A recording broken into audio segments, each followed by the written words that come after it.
And good afternoon, ladies and gentlemen. Welcome to the Southeast Asia Regional Qualifiers for Dreamhack Valencia. We are shoutcasters. Of course, I'm Asarai, one hell of a beast, and here with me now is Wolf, the other beast. I like that. And now, yeah. We're about to watch a very intense action between two Indonesian teams. This is gonna be Team Pavallione for a best of 3 match. Are you excited for this, Asarai? Yeah, definitely excited to see this matchup. We are going to be seeing quite a bit of familiar names getting into our qualifiers. We do have, of course, names like you said already, Pavallione, as well as, of course, Fear Us and Sea Monsters, and of course some newcomers such as Twins. Yeah, and TNC Pro Team, of course, from the Open Qualifiers. But of course, this is again the hashtag Road to Dreamhack of all of these Southeast Asian teams. This is gonna be the first Southeast Asian tournament for Paladins Dreamhack, and I hear that we're gonna have 6 countries here. Can you talk to me about this, Asarai? Yeah, so we do have a composure of 6 countries from Philippines, Indonesia, Malaysia, Thailand, Singapore, and Vietnam. And like Wolf said, this is all leading to hashtag Dreamhack Valencia or Road to Dreamhack Valencia. And of course, if you do get into the tournament, there is a chance for you to fight for the first place prize of 40,000 US dollars. Yeah. A big chunk of cash for all of these Southeast Asian gamers. Of course, today we're going to have 4 matches of BO3 maps, of course. And it's going to be... we're gonna go ahead late into this day, so just gonna have a lot of action for Paladins. I hope you tune in because I hear we are gonna have a giveaway. Yes, a lot of giveaway today. Yeah. So again, guys, aside from the tournament, it's gonna be unfolding before our eyes. We're gonna be giving away champions for Paladins for newcomers, and of course the much more let's say high commodity Founders Edition. It is at 500 pesos. I think that's around $10 US. So pretty good.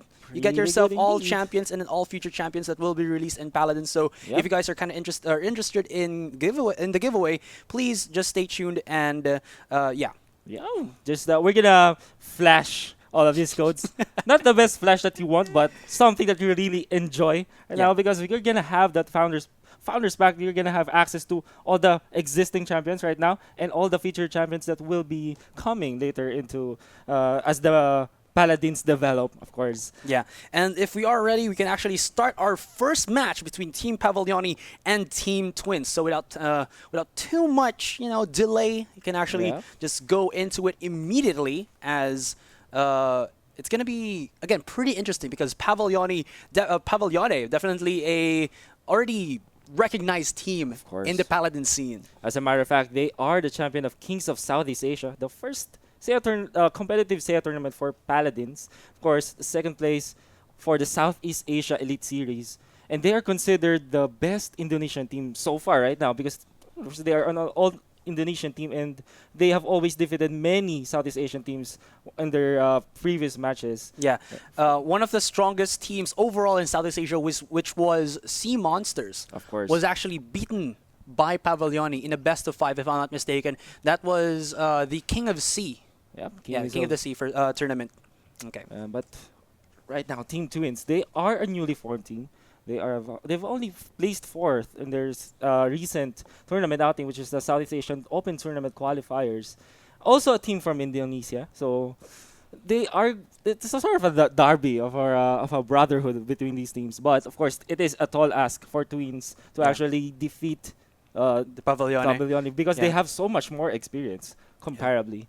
But right now, I think we're now heading into the game. Yeah, so let's get into our first matchup, guys, and go straight into the action. Again, sorry for the delay. And this is our first matchup of the day. Again, it is Pavallione versus Twins. So let's have a rundown of our players. We have AMWN, Farrell, iShawshanks, GODFRYZZ, and of course, xleokoce. Artrix, FadhilUkhrowi, Iwaizumi, minervapacks, of course, kerepekgoreng, the Drogos.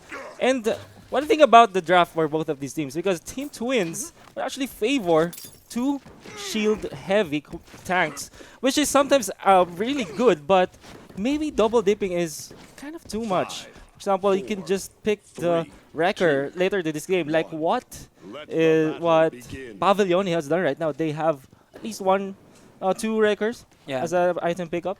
to cauterize as well.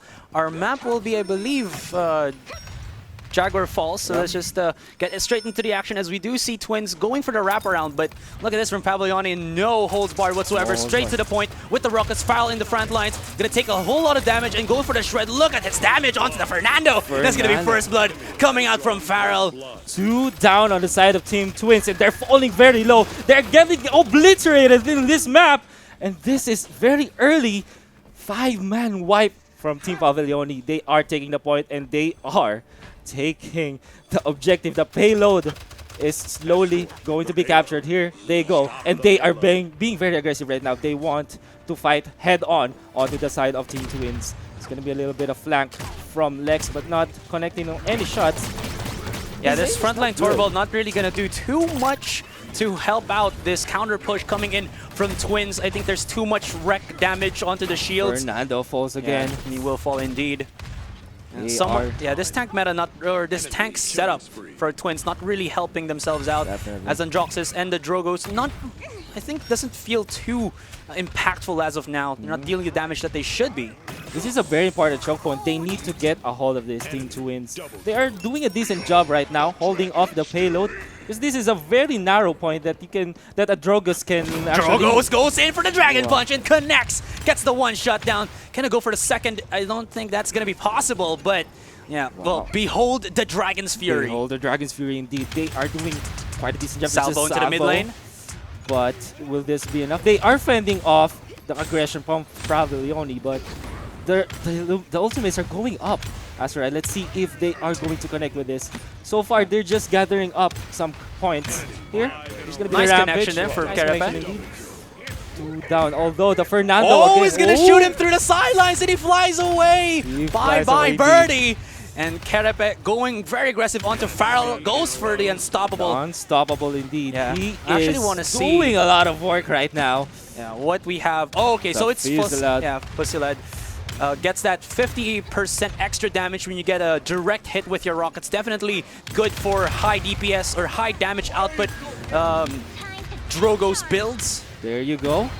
There's going to be a little bit of toss-up here in the room, which is not quite the best scenario for our Drogos, but still doing a decent job here. There's going to be some of these barriers fending off the attack from Pavallione, and now it seems like Twins have taken full control of this point, but Fernando though gonna get down by Ruckus. You can see how easy Pavallione just read out Twins right there. They kind of fought in the side room, but then Twins kind of overstayed their welcome in the middle lane, and then all Pavallione had to do was wrap around. Exactly, that's and they got themselves quite a bit of a good push. They have maneuvered themselves pretty well, that they knew what was the opening for them. They found the opportunity, they seized it, and now they have taken control of the payload. Now we are at overtime. Actually, the other thing you have to think about here is, before that, we're going to have a Death Awaits Y'all. Comes in for minervapacks, goes in aggressive with her Cursed Arm, but he's only going to get one shot down as he was taken away by the Cassie. Still on overtime, but Fernando is very aggressive here. He's going to show his back, but he might go down. No, he will take down one champion for him. There's going to be the shield up for them. They are Kerepek out of position. And they swatted a bug. I mean, it wasn't a dragon. It was just a dragonfly. Yeah, a dragonfly indeed. They swatted him really quickly, and Ruckus actually is going to go down here. I have not seen any impact yet Torvald. Oh, he's going to get taken down there. Here comes the dash from Leo, going in aggressive onto the Ying. Gets the shutdown, gets the killing spree. And still, we are pushing this into overtime from Pavallione. Twins, all they have to do is just eliminate everybody onto the payload, but the problem is Pavallione stacked 5-man stack into that, cart. Whoa, okay. Decent connection, but not gonna get the kill. They have the Dragon Punch, but they are in Couple no more. position. They have to push into the payload right now, or it's gonna be pushed successful, and that'll be Pavallione 2-0 in our first round. That's 2 points already for the side of Pavallione. They have a great start here. They also have all of their almost all of their ultimates up. 4 out of 5. On the side of Team Twins, they don't have so much yet. Actually, let's check out the ultimates. Flux Generator for Farrell. We have Half Shell for AMWN. iShawshanks with a Ripened Gird. Exaction for the Cassie. Death Hastens. Death Hastens indeed. Yeah, for the Lex. Okay, very interesting. It's not so much of the famous pickup, but Field Study for the Torvald Aegis. for this Fernando, that Darkstalker, of course. It's basically a comp. It's basically a turtle type comp wherein you have the Ying to just maximize the heals onto the two front lines, and then you have the flank and the damage just for all of the DPS output. Problem is, it's not really good right now in a much more flank heavy composition here coming out from our Pavallione squad.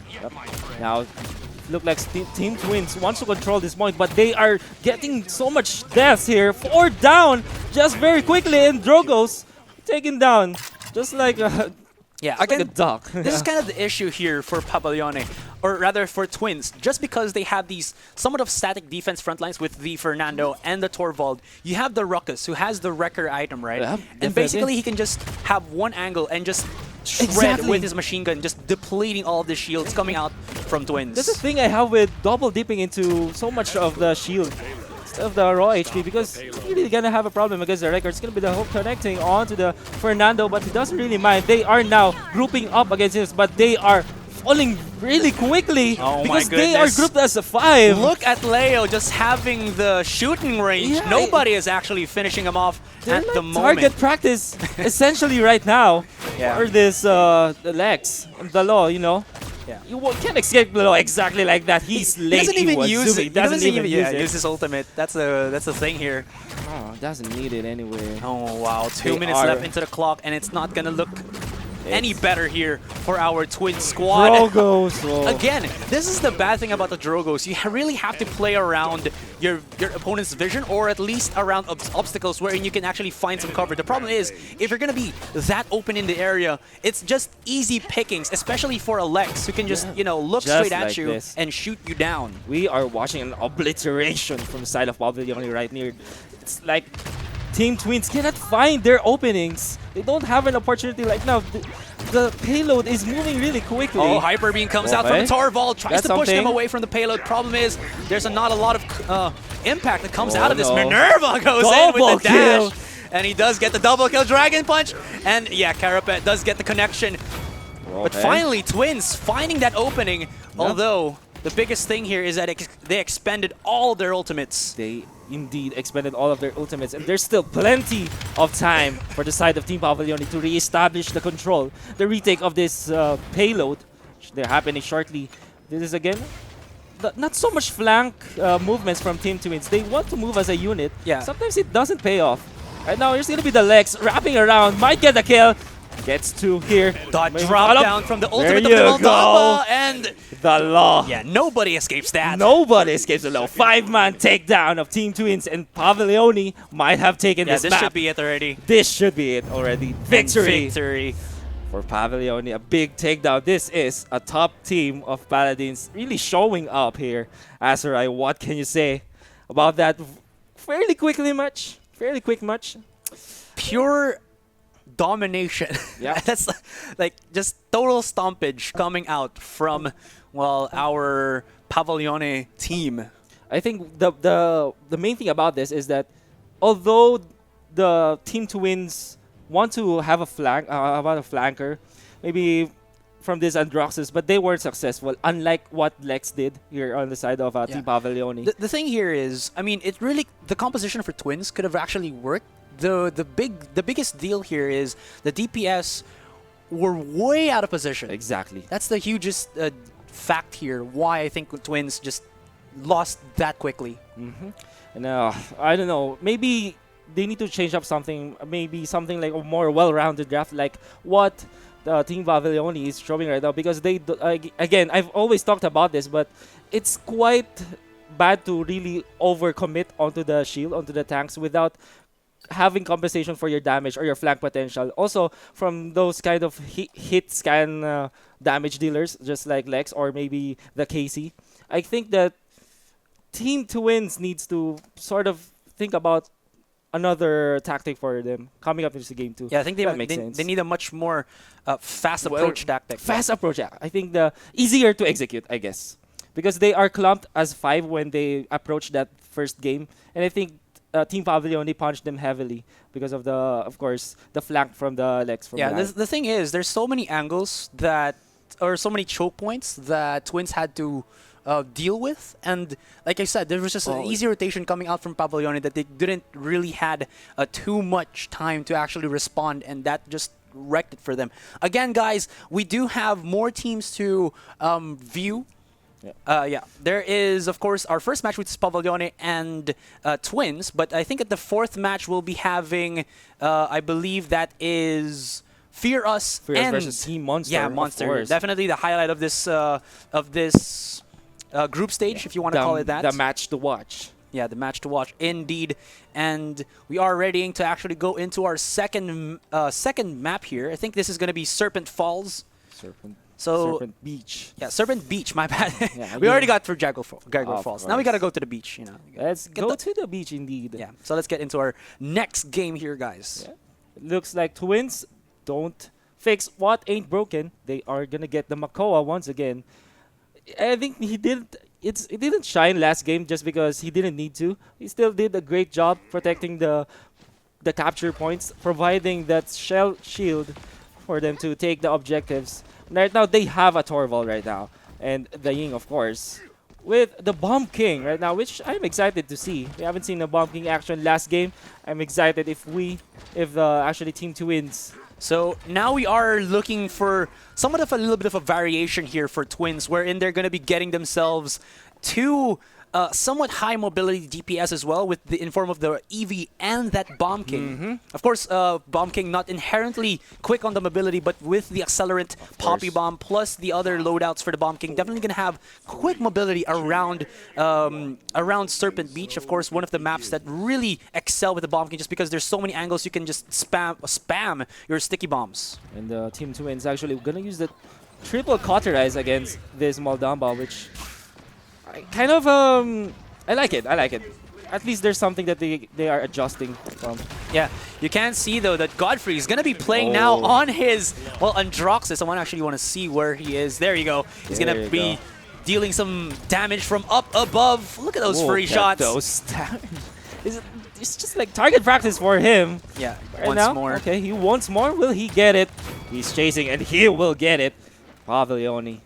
They are taking full control again. A big start for them. Fast-paced game. There's 90% almost done with capturing the point. Yeah, this is the biggest thing now for Twins. Pavallione rips out the triple DPS comp here, having the Buck, having the Drogos, and the Androxus. And all they have to do is play around, again, the vision here of Twins. Twins had a little bit of a variation with their previous comp. The problem is, again, even with this mobility, they're being just bombarded from all angles. From all angles, indeed.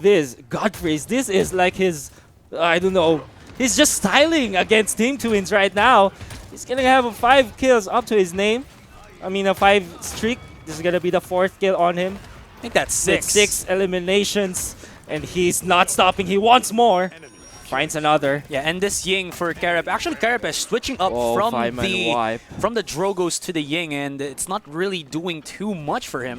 They are almost halfway with this payload, and it's still just 1 minute 36 left here in this match. It's gonna be the Drogos. Salvo's gonna deal a huge chunk of damage, and here we are. Here we go. Will they find a target? Actually, it's gonna be a pretty huge target as we do take out the Makoa. 10 more seconds. Or rather, a little bit more push here for the side of Pavallione, and this should be a pretty easy first round on another Serpent Beach. They haven't addressed any of the issues that Pavallione is forcing against them. They don't have any answer. Oh, that was so awkward. Iwaizumi, that was awkward. That was awkward. And what do you know? There are 0 deaths. Yeah, Iwaizumi, the Makoa actually dashed away from the payload. From the payload, yeah. Yeah, and got obliterated. Obliterated. You can go a little bit Harry Potter in this. You can say obliviate. Obliviated, yeah. It's just like they neglected him because there are 0 deaths on the side of Pavallione. If we're talking about a stomp, this is Exhibit A of a stomp. Let's see if Team Twins can actually recuperate from this, because the credit department, which, I mean, there will be not enough items on the side of Team Twins to deal with this aggression again from Pavallione. They are heading hot into this objective. The Buck trying to just scout things out. There's going to be a tussle here in the Into the right side lane, yeah. Side lane, you can see that Fadhil is going to be dealing with himself an Androxus and a buck straight from his backside, and he will get taken down quite easily. Godfrey, so much mobility onto this Androxus. Look at that triple dash. He actually gets away from the pain, but now he's actually in a little bit of a scramble here as there's the EV ultimate.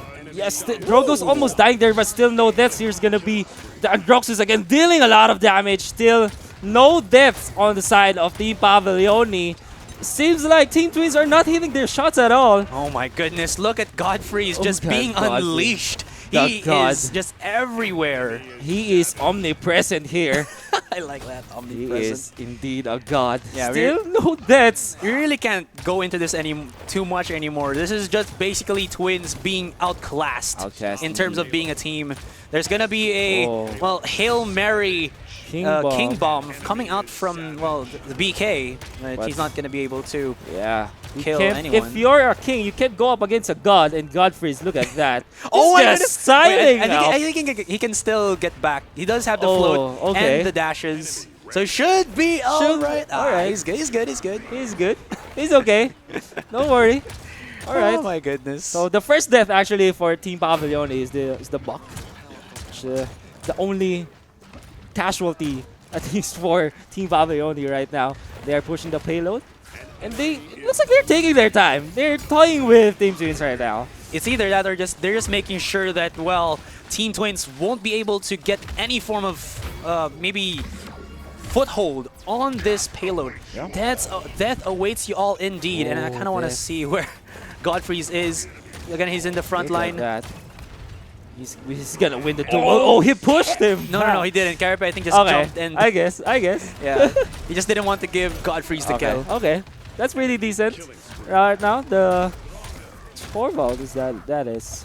No, it's a Makoa getting shut down by 3 heroes, and this is an absolute, I don't know, thrashing of Team Twins.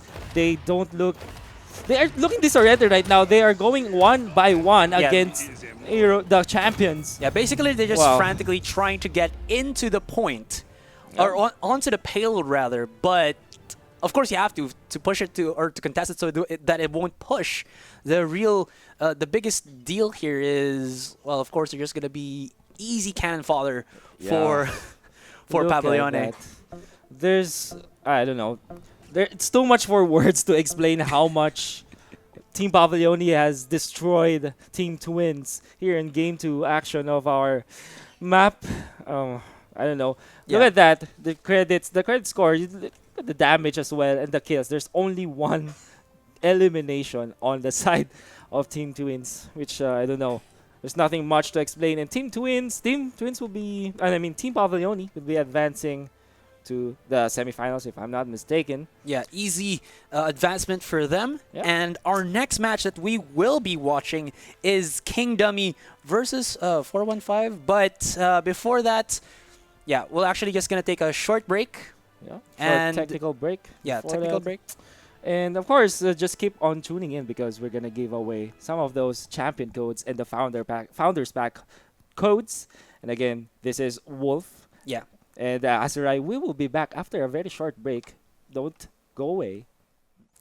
We know that you waited for a little bit, guys, or I don't know if it's a little bit, but we're back once more for the Southeast Asia Regional Qualifiers, again for Dreamhack Valencia. I'm Azurai, and here with me now is Wolf, and now we are now back to the game. TNC Pro Team going up against Team Delta, the team that you've been waiting for. Yeah. We've seen that in chat, so we are not gonna let you up for a little bit more time. We're now hop into the game. Yeah, we're gonna hop into the game, and let's have a rundown for our players here for Team Delta. We have, actually, I don't know how to pronounce this. I might be a little bit rusty. Lutfiancia 70, Frosted Soul, TomatoKun, NakPiie, and Erdengard. TNC, you have GetRektBeach and JeszAN. TncPahipo, Christensen, and KAJAKAJA. Gonna have that Fernando though, so now this is something interesting from TNC. They only have one legitimate frontline, which is the Fernando. But on the other side, you can see they have the Makoa only as well. This is very interesting. I would expect a very high action map right here because there are only 2 frontliners for both teams. What do you think about it? And really, if you're going to be going to Serpent Beach, I think one front line is good enough just because there's so many angles that you have to worry about. So having these high mobility DPS or damage dealers, flankers would definitely be a much advantageous. Yeah, advantageous or much common, much more will make much more sense in terms of this particular map.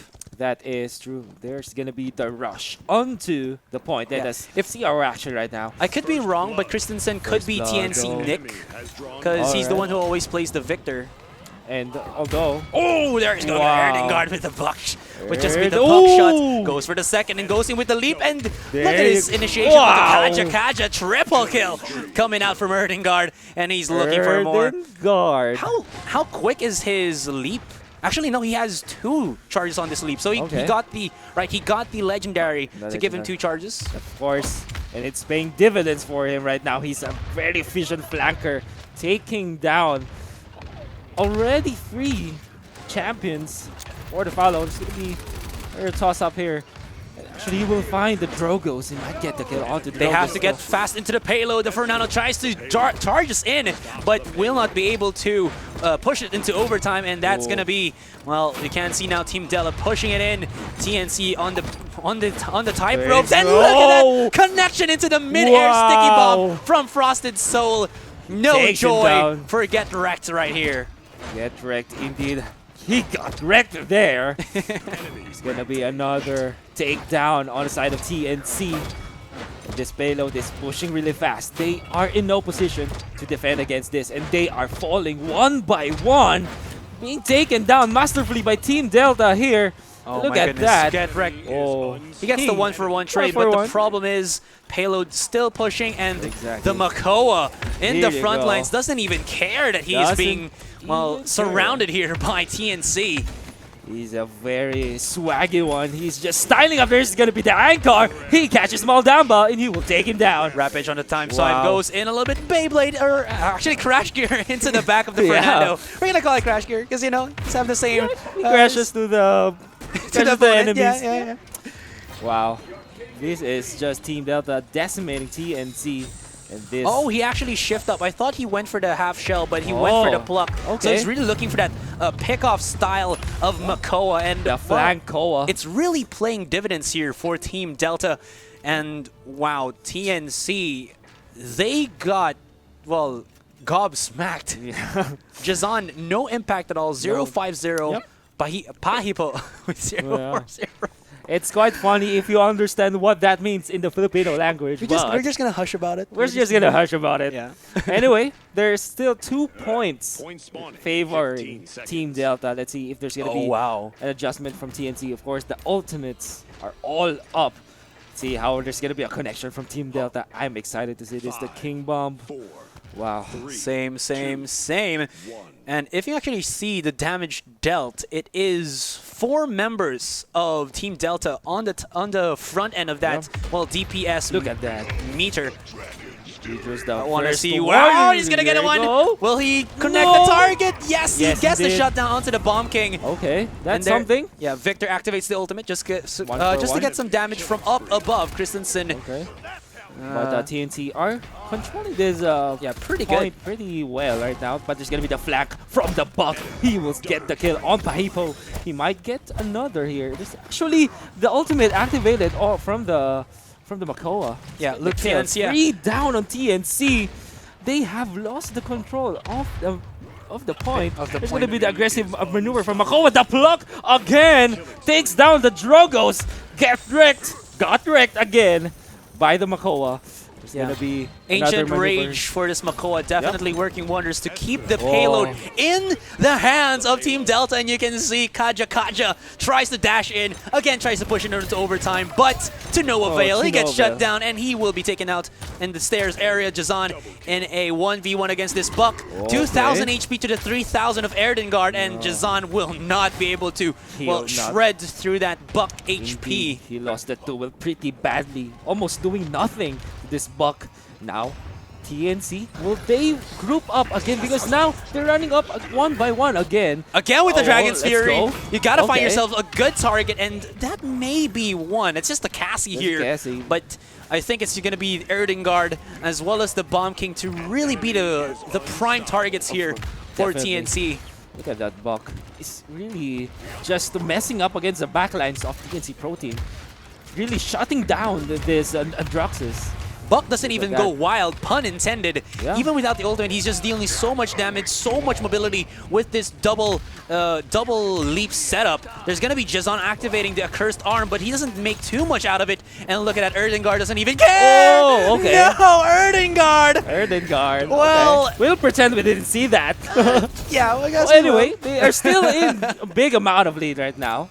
Look at that. The payload is 75% of the way onto the endpoint, and it looks like Team Delta are just gonna regroup. There's gonna be the salvo. Not so much of a connection into there, but fire stick as well. 60 seconds remaining. 60 seconds. So where's gonna be the Hulk on the Drogos? He's taken down fairly quickly by this Makoa. That pluck though.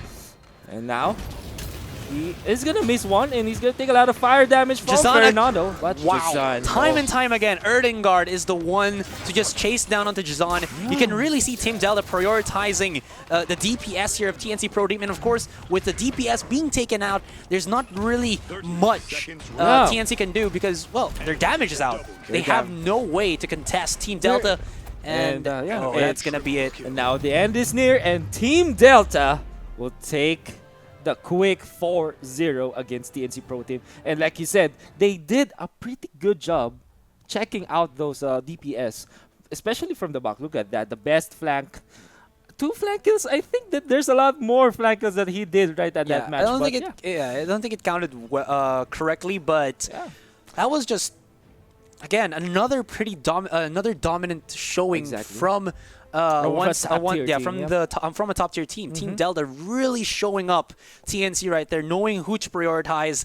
It just looked like the composition that they had. The Buck was so on point with the shots, and of course, you know, the thing is, Buck is I think the only flanker who has 3,000 base HP, so he can duel out other flankers and most possibly win the matches because he also has the right-click net that can just slow down your opponent and make them easier to shoot, and of course not let them be able to escape from your firing range, so to speak. Yep, I think Buck is one of those champions that if you can really aim well with your shells, as well as memorize how much leap you can do with your, you can maximize your leap. If you can do that, you're gonna be a really effective Buck, and that's what he did. He just really decimated the backlines of TNC Pro Team. Even though there's only 2 recorded flank kills from the Buck, I think he already bruised a lot of the champions. He really did. He got a triple kill in the first kill, round. So maybe that's a little bit of a toss-up with the stats, but I think still it's Team Delta really being the masterful team here. Yeah. So for those who are asking, there is other Pinoy players in our different teams. Okay, actually check. While that is the only pure or all Pinoy team is TNC Pro Team. Yep. Yeah. I think we're gonna have a giveaway before we head get on into to our next match. While we're waiting for our team to set up on their So just to clarify for you guys out there who are a little bit confused, today we're only gonna be doing best of 3s for the group stage. Sunday, that is I believe May 14, best of 5. That's gonna be 2 semifinals and then of course the grand finals to know who is our Seiya champion for this qualifier. The hashtag Road to Dreamhack is real indeed. Yeah. And of course, that's a big chunk of money for those who will participate and actually win the Dreamhack Valencia. That's $40,000 to be won. Dreamhack Valencia 2017. Total of $100,000 prize pool. So that's a lot of moolah. If you know, for for of course joining an esports title such as Paladins. So we're just gonna wait for our next map, which is gonna come shortly. We are gonna have something that I know that you don't like this, but we're gonna hop into a very quick break. Don't you worry about that. But I think before that, I think we can release another founders or no, that's after them. Is that good? That is after the match. All right. So we're just gonna leave you to it again, guys, for a little bit. We're really sorry about that one, but we'll try to get back to you guys as soon as possible. We're just waiting for the second match to be confirmed already. Confirmed, yep. Yeah. And again, guys, you're now tuning into the Southeast Asia regional qualifiers for Dreamhack Valencia. Again, I'm Asarai, one hell of a beast, and here with me now is Wolf, the other beast. We will be back shortly. Don't go away. And we are back once more.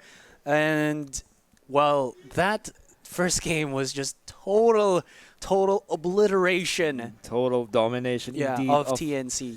Of Team Delta against TNC Pro Team. This is, again, a BO3 series. So whoever is going to close out in 2 maps will get the win. Yeah. We are Wolf, and with me is Asarai. For the Southeast Asia qualifiers of Dreamhack Valencia. So without too much to say, guys, let's go into the match already. I know you're all excited. I know you're all excited. And I'm looking actually to finish out this best of 3 already and see who actually comes out on top. Will it be, well, Delta with a 2-0 or TNC to go for the comebacks, to dig deep, to show to the world or to this tournament right now that they are a new team, but they are a hungry team to boot. And we are seeing Erdengard for TncPahipo actually going to be shifting up to a Maldamba.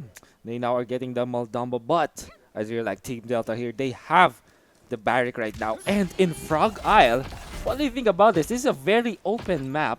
I think that someone with a lot of a good aim will definitely rise here in this map. And, you know, barrack with the turrets don't need the aim to actually land the kills. Yeah. The thing here is, this is such a good map for a Drogos just because it just has so much verticality. The other thing here is, you actually see Erdengard getting himself the Worm Jet, so he has more flight speed, and that's just going to let him be up on the air more. The thing here is, it's going to be up to, I believe this is, GetRekt to be on the Androxus to maybe shut this down. The problem is, he has to keep this Drogos in line, but that's true.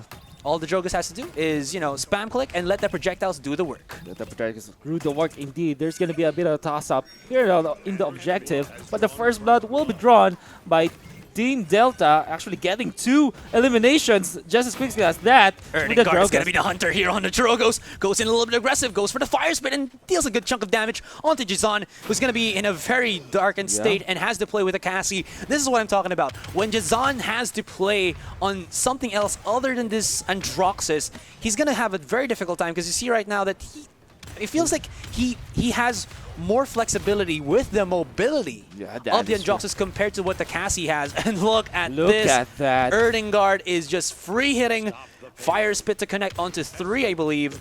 And all he has to do, like I said, let the projectiles do the work, and the damage is just there. Killing spree from easy kill. This Drogos, you've talked about this. This is the best map for a Drogos. So has a lot of verticality. Look at that. He even survives that anchor from the Makoa. And there's going to be the salvo, gonna hit him, kills He just came JeszAN. back from responding, and you immediately take him back to base. This should be a very quick, first push for Team Delta. The problem is, or the thing here is, can TNC do too much? Oh no! Look at that. Not gonna be too much. There's gonna be at least the Makoa here, KAJAKAJA spinning to actually win, but he's gonna lose his life for that one. Not the thing that he wanted to do. And Erdengard, all these fire spit is just dealing so much damage. Yes, actually, not only the Drogos that TNC Pro Team needs to address, it's actually also the Shaolin who's doing a lot of work here. Already up with 10 eliminations. And there's another one. Will it be enough though? But of course, the push has been successful. No need for more kills. Very quick round for Team Delta right now. Interestingly enough, the items here for TNC not syncing up, but for Team Delta, you can see all day long cauterize. Just one record here for Erdengard. Definitely going to make, I think it makes the most sense just because this Drogos does have that blast type of ammunition, so at least having the record would make it easy to actually wreck shields, and then everybody else just go for the cauterize.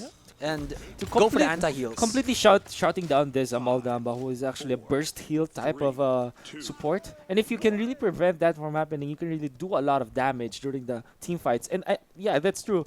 The lack of sync with the lineup, with the itemization of TNC might get ahead of them. It's gonna be the Dragon Punch. Will it land on anyone? I think he's gonna be looking for KAJAKAJA, and that. he is 100% on the mark. And well, Erdengard just doing Erdengard things. Let's actually shift up to more vision here for TNC, and let's see what they actually are trying to plan to maybe catch off Team Delta. Oh, no. Point blank.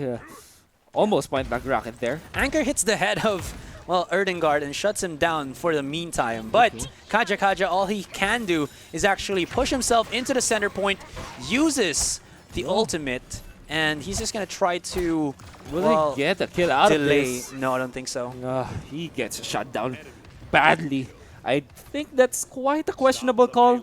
Rushing into the champions of Team Delta was built themselves a nice defense here at the point with, of course, the barrack turrets protecting them. It's going to be a bit of a toss-up here. Look at that, the formation from Team Delta. They are really in a one page here. They know what to do, what they want to do, and that is to group up and decimate TNC Pro Team. Look at that. Even this buck, yeah. Even with that that 3,000 HP, I mean, it's not really too much, but it should be enough to maybe get himself a pickup before he dies or something. But to no avail, nobody's actually shutting down Valenska's illusions as well. So he's just getting all of these free HP. All Delta has to do is deal damage in the front line, and when they're a bit low, go back to the illusions of Valenska and get themselves some free heals. This is what they're doing right now, and it's just easy strats for Team Delta, nothing too exerted, and TNC are already faltering in terms of their performance. This is the end for TNC. They definitely will drop this game, and Team Delta will take the very quick 2-0 against that. And even when me and Nasrai are sad right now because the Filipino team has been out of contention, but still eliminated, to say the least. But I think it's a masterful class for outclass from the side of Team Delta. They really showed up in this best of 3 series. Yeah. Not really too much to say on to NakPiie, but he actually dealt more damage than Erdengard on the Drogos or Frosted Soul on the Shaolin. We didn't really see him too much because, you know, I think Erdengard was the one who finished all the kills, but it was NakPiie who did the most damage in that game. And look at that. This Barrack didn't have to really commit on the shielding. He only shielded 10,000 damage, but I mean, that didn't need to because they are out-positioning, out-maneuvering TNC Pro Team all stages of the game. And yeah, I mean, that's quite a quick takedown. I think we are, Team Delta will be advancing. Yep. Yeah, into the semifinals. We will be seeing, I think, no, they're not going to be going up against Pavallione. The one who's going to be going up against Pavallione is the one, the matchup between King Dummy and 415, I think, which will be watching later on. Or it might be Fear Us versus Sea Monsters, depending on who actually goes first. We are having the schedule mix up a little bit, but we'll just see and inform you guys when we come back again after a break. I'm just gonna call it a break. But before that, this is something that you really, really want to see. Well, I want to see because we're giving away our Founders Pack edition. Yeah, Founders Pack code. So let's. There you go. All right. Whoever gets the first type, the first redemption of the code will get it, and nobody else will. You have to be very quick right now, guys. That's the Founders Pack that will unlock all champions as well as the future featured champions. You have to be. That's quite worth it. I hope you get it. I hope I get it. Come on, Hi-Rez. No, just kidding. Sadly enough, just a little bit of a recap, guys. For those who are just tuning in, our first best of 3 that was between Pavallione and Team Twins was a stomp, 2-0. Next one is the one that we just watched, which is well, Delta versus TNC TNC. Pro Team, another stomp, which is a 2-0. So this is actually just becoming a trend for our group stage. Nothing really out of the ordinary here because, again, this is veterans versus newcomers. Yeah, upstarts from the Southeast Asian region. Exactly. And maybe the match between King Dummy and versus Team 415 might be the upset or might be a much more drawn-out game. But for sure, the last game of the day, the one between Fear Us and Sea Monsters. Sea Monsters, of course. Yeah. That's the most contested matchup of today. And I hope you stay and watch that game. I think we're going to have a short technical break. No, well, let's not call it short. We just call it a break. Yeah, I guess. I guess so. We can call it a break. While we're waiting for our next matchup. That is, again, Team 415. Yeah, and King Dummy. King Dummy, indeed. Yeah. Of course, we would like to thank our sponsors. That's Plate Media Labs, Hi-Rez Studios, Team Spooky, Elite Global, and of course, our two gentlemen over here, Shift A and J Blaze. Yeah. So again, guys, this is the Southeast Asia Regional Qualifiers for Dreamhack Valencia. I'm Asarai, and of course, here with me now is Wolf. We will be back after a break. See ya.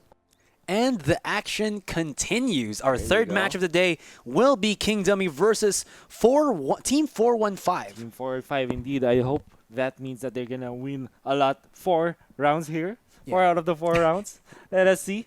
Because they're going up against King Dummy. And now they have the Drogos and the Bump King. Anyway, I'm Wolf. With me is Azra. This is again Southeast Asia qualifiers for the Dreamhack Valencia. Yeah. So let's get into the match. Our map will be Jaguar Falls. And Right. into the realm we go. So before our match does start, let's have a roll call for our players. For King Dummy, we'll be having Lord JayTaztic, Axellia, Murkyy, and Helscreamer. I like the names. From Team 415, we have Terroir. Oh, whatever. Terroir.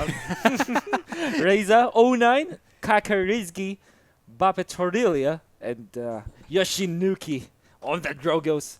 Let's now head into the game. And I think, let's see, they're just still not getting the legendary card. That's going to be the God Slayer from Lord, of course, with a buff on that reversal. Helscreamer. We have the Exaction, which going to give him the dodge roll. And Recurve from Murkyy, of course. Ripened Gourd, pretty standard from the Moldambo, and Half Shell. Okay, something it's not going to be the block. Fusillade gonna go for full out damage with the Yoshinuki with the Fusillade rather. Resonance taken by Terroir. I don't know how to pronounce that. Reza gonna be of course taking the Aegis. Bapettorilla, Death Hastens, and cacarizki on the accelerant. Alright, now I think King Dummy wants to stay on the point. They didn't pick that block, which is normally what you have for the Makoa. Yeah, again, unless we are going to be seeing any pocket picks, we shouldn't be expecting any Grover Grok picks too much in terms of the healers. Of course, it's always going to be Ying, Maldamba, and even Ceres at some point if the other ones are not contested picks for certain maps. Yeah. Nice positioning from Lord here. He's going to get found by Lex, but who will win this duel? It looks like there's going to be a little bit of leaping from both of these players, but the duel will be won by the Androxus. Yeah.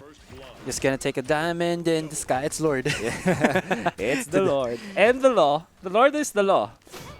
Yeah. It looks like. Helscreamer gonna be trying to pin down his crossbow into the face of this Drogos, and he does. Wow. Yoshinuki gets slain, and that's gonna be the cap for King Dummy. Pretty easy. No, nothing too difficult. Yeah, nothing too fancy for their side.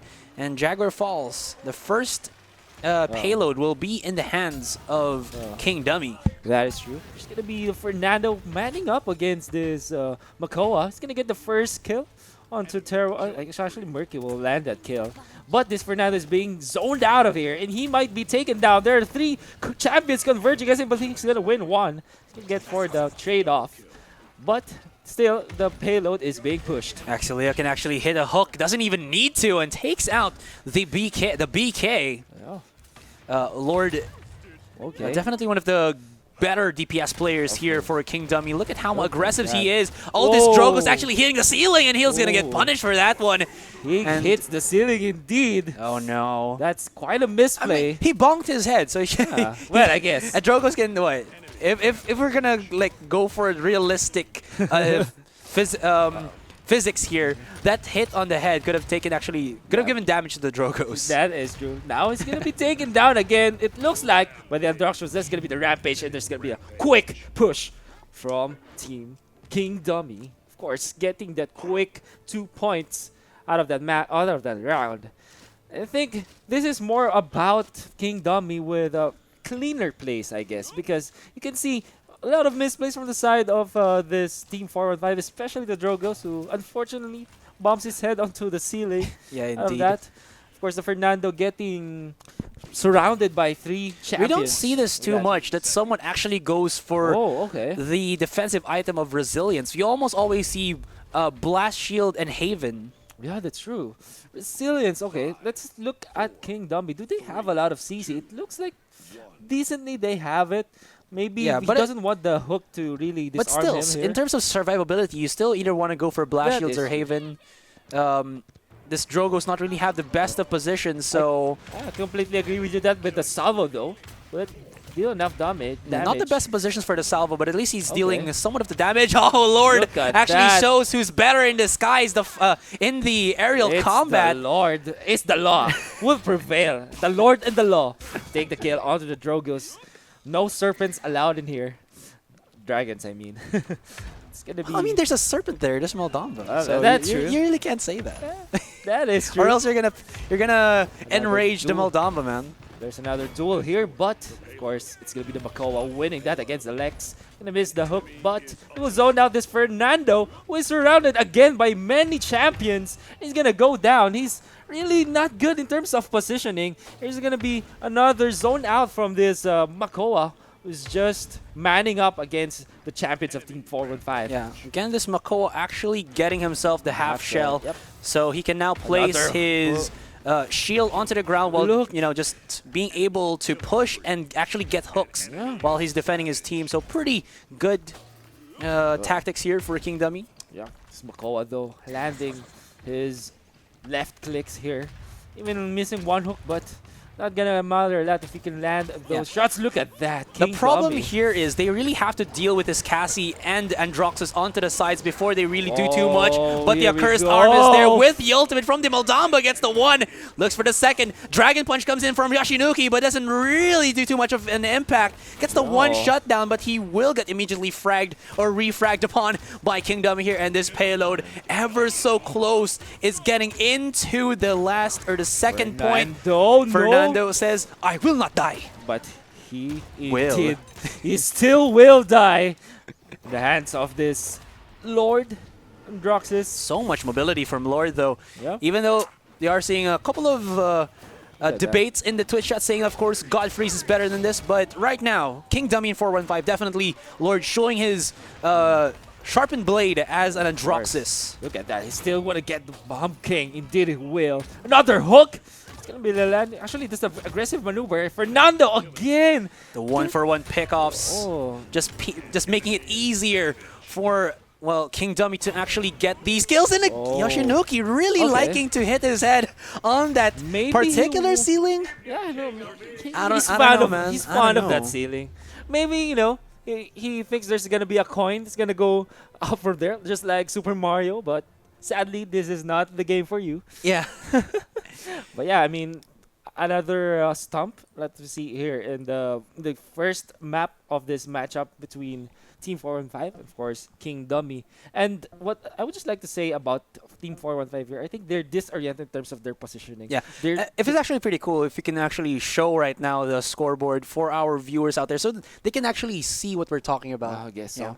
You see the disparity between how much impact the champions of Team King Dummy were against this Team 415. Look at that. The credits alone speak too much. The damage is immense in terms of lead. Look at that. Healing, of course, still 4,300. The impact from the Moldamba is unfazed by how much this Team 415 did. Yeah, I think, there was no death at all for JayTaztic. So he really got the healing and the support fire, the gourd for his team to actually, just provide the AoE push potential and, of course, just to keep his teammates topped off. Nobody here from 415 was able to flank, even though they did have at least Bapettorilla on the Lex, the flanking Lex. The flanking Lex, indeed. He almost always loses the duel against the Lord or the God Slayer here, the Androxus. And I guess it's more about the aim that Lord has. Yeah, right the aim now. duel. I mean, there was a really nice one mid-air projectile connection from Yoshinuki, but that was just one to how much Lord has been connecting all of his shots onto Yoshinuki. And I think because of the pressure, again, that Androxus does give into the backline, because he can just, skip or dash so quickly into that area. Yeah. You just disorient the backline damage dealers from, like, before it was TNC versus that was Delta. And that's the same thing that happened. And here for King Dummy and 415, it's the same thing that's happening. No one is counteracting this Androxus. He does have that safety skill with the I believe that is the Q, the reversal. That kind of actually gives him some safety. But the problem is, after that, when he tries to dash away, nobody tries to get the catch-off. Yeah, exactly. It's like they're not playing against the fact that Androxus could be outmaneuvered in terms of timing, skill timing, like what you're saying. After the reversal, actually, if you see him do the reversal animation, just don't attack him. Just wait for him to leap out and then take the fight from there. Yeah. And that's the case where you can win the duel. Yeah, possibly. But the thing is, he's just too slippery at times. I guess. And I think that's really what's giving much difficulty for most of these newer teams to actually deal with. This Androxus or Androxus or Buck, I think, is one of the things that they have to adjust more to. But now, Game 1 has already ended. It is, King Dummy winning that 1-0, although we still have one more map to go if, of course, it's going to be King Dummy with a 2-0. But you can never say 415 might go for the reverse sweep. Let us see. Let us watch out for that. I think we're gonna go for a giveaway, if I'm not mistaken. But before that, I think just last few words for Team 415. I think they need to adjust their positioning. I'm really criticizing their positioning with their tank, because more often than not, their Fernando is in a position where he's surrounded by three champions, and then there's no answer from their side. Maybe there's no Drogos attacking from the skies to really help this Fernando, because he's really getting bullied whenever he gets to the point. So I think exactly. There was no one alleviating the pressure. Yep. That is true. But that's the thing. The pressure coming out from King Dummy here comes in from the Makoa. And then that's on like the 1v1 style wherein he just goes for the pick-off. And then if there's somebody squishy that's actually on the sidelines, Androxus or Lord on the Androxus just goes in and just wreaks havoc and just dashes out. This is just an easy formula here for Kingdom to execute, and 415 really, again, have no answer for it. And while we are waiting for our second game, let's show off some codes, guys. And while we are, again, the C Championship, we have again, of course, LV. Thank you very much. LV. Ain't nothing but a hound dog. Again, say a champion, or the C Regional Qualifiers for Dreamhack Valencia, of course, has its own prize pool of $6,000 with the first place getting 3,000, second with 2,000, and of course the third place with $1,000. Not bad at all. That's not bad a at big all. chunk of money if you consider it, especially for us gamers. It's very nice to really take home with you. Anyway, this is only our third BO3 series. We're still gonna have another BO3 series after this one. Yeah, so I think that's the most anticipated match of the day. True. Fear Us versus Sea Monsters. Yeah, but don't. We still have this game 2 between Team 415 King Dummy, of course. Thanks to our sponsors, Split Media Labs, Hi-Rez Studios, Team Spooky, Elite Global, of course, Outshift A, and J-Blaze, our man in black here. Yeah, our man behind the scenes. behind the scenes. All right, so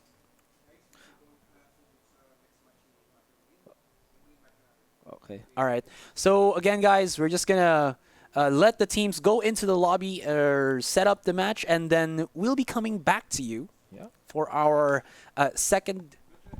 Okay. So we're gonna actually go straight into it while we are while we're flashing all of these codes, I hope you're fast with it, because whoever gets the first redemption of the code will, of course, get the champions for themselves. Of course, if you typed in the code and you think that it's correct and you didn't get the code, if there was an error, well, sadly, that means that somebody else already got it. So sorry for that, and but don't be afraid, because there are still a lot of codes to be given. This is there are a lot of codes to be given after this matchup. After this map, I mean, it's gonna be, of course, the Founders Pack, and then after that, which is the next series, that's FarrellYkw versus Sea Monsters. There's also gonna be another giveaway of the codes. So don't be sad. There's still a lot of codes to be given. Just wait. We're gonna have our next game.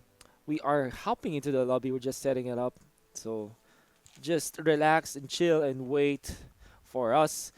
Again, this is the Southeast Asian qualifiers of Dreamhack Valencia. Whoever wins this and becomes the champion of the Southeast Asian region, of course, they will advance to Dreamhack, which will be conducted on Valencia, Spain. I think that's mid-July, if I'm not mistaken. And there's 100,000 US dollars to be. That's the prize pool, and whoever wins it totally will have 40,000 US dollars in the bag. So I think we are now into the lobby. Just wait for a little bit of time.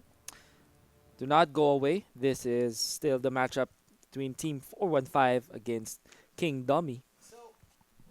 For your side, Wolf, who do you think will actually win this tournament? Who is your, let's say, prized horse to win in our race for Southeast Asian supremacy? Okay, so there's a lot of talk about Sea Monsters, but I think it's gonna be Team Pavallione. I like their playstyle. They're very calculated. They're very calm. They really know their timings and they execute it well. I like those kinds of teams that really puts a lot of effort in studying the map, studying their timing, studying their power spikes between their champions. Yeah. In a way, I do have to agree with you, but of course, there might be a lot of voices in the back of our heads is going to be saying, no, it's either Fear Us or Sea Monsters. But Delta, of course. Yeah, a lot Delta. of fan base behind him. Yeah. I think, actually, who has King Moechi? I really like his name, King Moechi. Yeah. I think that is Fear Us. Yeah. Yeah. Fear Us. I think it's. I think the guys or our viewers already know what this means. The play on words, King Moechi. Yeah, King Moechi. But he's a frontliner, and rarely do you see a frontliner who makes the big flashy plays. Usually, you see the flankers, you see the damage, but the spotlight doesn't really tend to go to the tanks. And King Moechi is one of those tanks who really does a lot for his team. Yeah, the other things that the other team players rather that you will be looking at here for Fear Us, definitely going to be Astral God Murkyy as well as Restricted God. Everybody who has the name of God really is highlight Androxus players or highlight Eevee players. Yeah, I don't know. Maybe they want to play God with flanks. I don't know. They want to be omnipresent, Omnipowerful. Always around. Yeah. You want to, or maybe they want to be feared. I don't know. Maybe it's just their preference. Yeah. I think, are we headed into the game? We're going to do it shortly, so just wait for it. Yep. And I'm going to stop moving my chair. Somebody told it in the chat. I'm sorry. I'm sorry if I know you. Just chill, man. We got this. We're enjoying the matches here, Yeah. We need to. I mean, I need to contain my your excitement.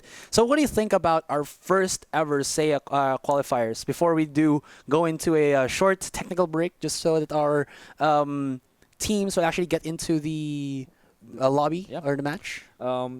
It's necessary, I think, for the growth of Paladins as a game, because if there is a tournament, there's something that really ups the benchmark in terms of competitive play, like these tournaments that we are seeing right now. I think it will also empower the players to really make themselves more competitive while in the pub matches. So I think it's quite good. It will really help in terms of development. Yeah, same. Of course, it just gives us the time, or it gives us that opportunity to develop, like you said, the Seiya team. So, guys, put a timer on your clocks. We'll be back after a minute of break to get into our second game between King Dummy and Team 415. So, you know, just hold on to your seats and we'll be right back. Was that a minute? I don't know if it was. But I think it is. I think it was. We were just under the timer. But yeah, guys, I told you we're gonna be back real quick. And now here's our second game for King Dummy and Team 415. Yeah. And I really like that there's a countdown on our Twitch chat right now. They really want this game. Look at that.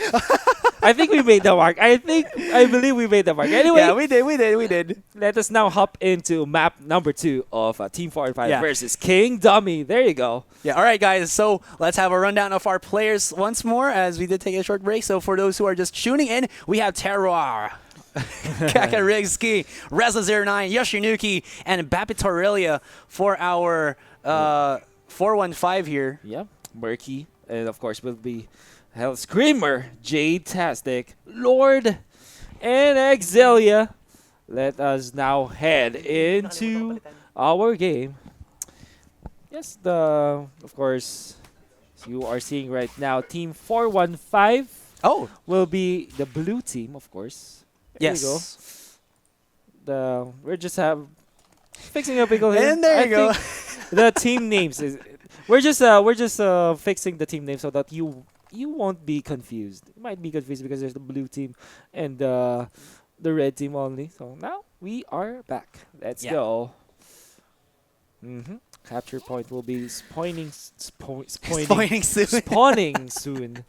There you go. Okay, double wreckers up already for the side of Team 415. They want to pierce through the Fernando. Of course, Murkyy though. What do you think of this pickup from the side of King Dummy? Double heal setup, but I think like Grok is more. Actually, this composition for King Dummy relies on, I would say, having healers that actually deal hybrid type of damage, and that is actually pretty good for a Grok and a Ying. We do know that there is a legendary for Ying here, right? Like this one, the focusing lens that does deal extra damage if you hit all of your 5 shots. So Lord is, of course, with the heals, going to be dealing good amount of damage. Nice initial hook here. But although they will pay the price, 4 heroes down. Just quickly, as that Team 415, we barely see anything because they were well out of position. They were grouped as 4 as a unit there, and they were decimated by these Drogos. Look at that. Terroir going to try to run away, but he is going to be pinned down here by 2 damage dealers. Can he do it? He's actually making it happen for a little bit, but Fire Spit will connect, and that will be all said and done. All said and done, indeed. There's going to be quite a duel here between 2 tanks, but I think that Fernando will zone out this Makoa. So like you said, this is where King Dummy, or rather, this is where at least King Dummy are showing their muscles, they're flexing their muscles, and just straight up bullying 415. JayTaztic is just going to be pinning down his flamethrower and going back to his own team, and you're gaining some HP. Again, this Drogo's dealing a lot of damage, doing a lot of work, pretty uncontested around the skies. There is only the Victor who can really deal well against it. Perhaps you could say the Bomb King might be, but I think that there's not enough hit scan to really take down this dragon, especially with Drogos, the amount of mobility that he has right now. Look at that. The other thing that we have to be wary here is, again, when you're going to be going up against a Ying, you have to have that flanker who destroys the illusions. If you let him actually set up all of these illus, there's just so much amount of healing, plus the damage coming out from when he activates the bomb. But death does await you all. I'm trying to look for this this Androxus and Axellia into the sidelines. Another kill, eliminating the Bapettorilla. Another elimination, a wipeout again. And that's a quick push. Another quick 2 points for the side of King Dummy heading to the second round. We really can't say too much about this. This is just, again, total outskill for King Dummy. They are manhandling Team 415 as of the moment. Yes, the Team 415 did what they did again last time. Well, I guess it's not a complete copy of what they did last time, but they ran as 4, and then they group up and they fall into a line. They essentially lined up against the Drogos, which is the worst idea that you could ever get. Especially in this map, there are quite a few choke points, and I think King Dummy was ardent on controlling those choke points, especially the entrance to the point, like what you're seeing, what you're about to see right now. High ground contest is really the thing here, the name of the game for our keep map. Yep. Can't see that's a thing that's There going to you go. be Another initiated by big King control Dummy. from King Dummy, although the Fernando. Good grumpy bomb though from Grumpy 415, bomb, but that doesn't stop the damage output that Wildis Oh. Androxys is dealing. Look at this. It's going to be Axellia into the sidelines and Helscreamer into the bottom. So up, down, left, right, there really is no escape from how much damage King Dummy is just dealing against Team 415. Indeed. Look at that. King Dummy did what they did last round. They controlled that choke point beside the room beside the point, the objective. They controlled it at the start of the round, and now they are taking control of the objective. That's a very that's the formula for success for King Dummy. Yeah. They're doing it right now. Yoshinuki not even able to connect the hook onto the Drogos. Of course, that's going to be a little bit complicated, but oh no. Quite painful. Disaster. Disaster. Oh. Terroir. Perfect. It's really complicated to say his name as well. They are pushing the payload fairly quickly here. There is no legitimate contest side of Team 415. Look at that. Even this Androxys from the... It's not even his good range, but he's dealing a lot of damage just hitting those shots. Look at that. He's gonna eliminate that Waldamba. Doesn't even care of Reza and has the burst damage from well, that reversal, and he gets some death from above. Activates that cursed arm and gets himself a double kill. Grumpy Bomb dropped into the middle of it all. He's on he's fire. gonna get the stun onto Axellia, but the damage not enough to heal too much from the Grok plus the Ying combo. And this double support duo this is just decimating. depressing right now. Exactly. Team 415 trying to get out of their own base, but keep getting pushed back by King Dummy. Look at that. They're just styling against Team 415, and look at that. Yeah, 1 speaking minute of style, 2-0. 2-0. Make that 4-0. Yeah. Oh my God. This team King Dummy is just making dummies out of Team 415, I guess. Oh well. Yeah. I guess there's not much to explain. They're just an outright outplay. Look at that. If you can see just the stats here, if you can see it, it's quite depressing on the side of Team 415. With only 300, I don't know. No, the highest credits that ever was for Team 415 is 379, which is not even enough to make a level 2 item, to get a level 2 item for themselves. So Yeah. Too bad. And that's the thing again. JayTaztic actually dealing a substantial amount of damage, 21,000. He really is the Fernando in the front line. The thing here is that's happening for King Dummy when they actually go for the high ground advantage on the left side of the map. Is that this Fernando, all he has to do is either put up his shield or before that spray his flamethrower in a line and just deal a good amount of AoE damage to his opponents. So he's just chipping them off, and then that'll just be easier pickoffs for the Androxys, for the Drogos, and there wasn't really any type of counter to it. Like the positioning for 415 was just too plain. Yeah, I guess. It was easily read by King Dummy. I think so. I think that is the perfect analysis of what Team 415 does, because their strategy was too straightforward, too common. I would say it would be successful if you think about it, but against an experienced team like Team King Dummy, it's not gonna work. They are gonna work around it, and I guess that's what brought Team 415 to their demise. Yeah. They will be eliminated, but I guess the experience that they got from this, it's there. It's there. it's there. So I think we're gonna go into our not a short break, but something that you really really like. This is Yeah, gonna you go for it, man. You're the game of the master of the show. the master of the show, I guess. The one who releases the stuff. Yeah, this is again another giveaway. I'm not gonna say when it will come up. You just have to be ready, because whoever gets the first code, whoever activates it first, will get the Founders Pack. Again, this is the third Founders Pack, if I'm not mistaken, that will be given away. There's still plenty of Founders Pack to be given today and the next day, which is Sunday, of our semi-final matchup. There you go. All right. So, go guys. Whoever gets the first code will, of course, get it. You have to be very fast. And while you are looking at that Founders Pack code, guys, again, we would like to remind you that this is the Southeast Asia Regional Qualifiers for Dreamhack Valencia. This is the first ever in Southeast Asia that we have included the region to join the Paladins Dreamhack competition, composed of 6 countries from Philippines, Indonesia, Malaysia, Thailand, Singapore, and Vietnam. Yeah. And of course, the prize pool here is $6,000 US. Yeah, for the regional qualifiers. For the regional qualifiers, indeed. Third place will get $1,000. Second place will get $2,000. Of course, those champions, the Southeast Asian champions, will get $3,000 to go with their ticket to Dreamhack Valencia, where the prize pool is quite bigger. That's $100,000 US to be given away. That's prize pool. Prize pool, yeah. though. But the first place prize will be 40,000 USD. So these guys aren't just playing for fame and glory. They're also playing for riches untold. Oh, riches untold indeed. All right. So without further ado, let's get into. Actually, wait. Have to just wait as we are still fixing the match. Yeah, because if you're if you are quite bothered by the breaks that we have earlier, now we're not gonna have any breaks. Don't be bothered, guys. We're gonna jump straight into action. Straight into the action for our I think last BO3 series of the day. This is gonna be the most anticipated matchup today.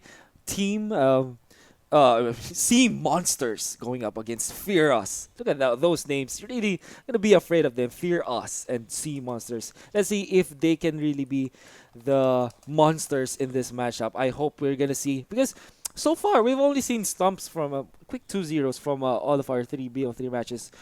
Would you expect something like an intense match between these two teams? I'm really thinking that. I mean, this might be actually somewhat of a, in terms of caliber of the match, could be a finals already or a semifinals match. But without further ado, let's get into the fight. It's going to be, I believe, Serpent Beach for our first map. So let's get into the action. Let's get into the action indeed. Andy Moland, Sea Monster, of course. Pandog with the Shaolin. Mux with the Makoa here. Oberon Gaia, what a name.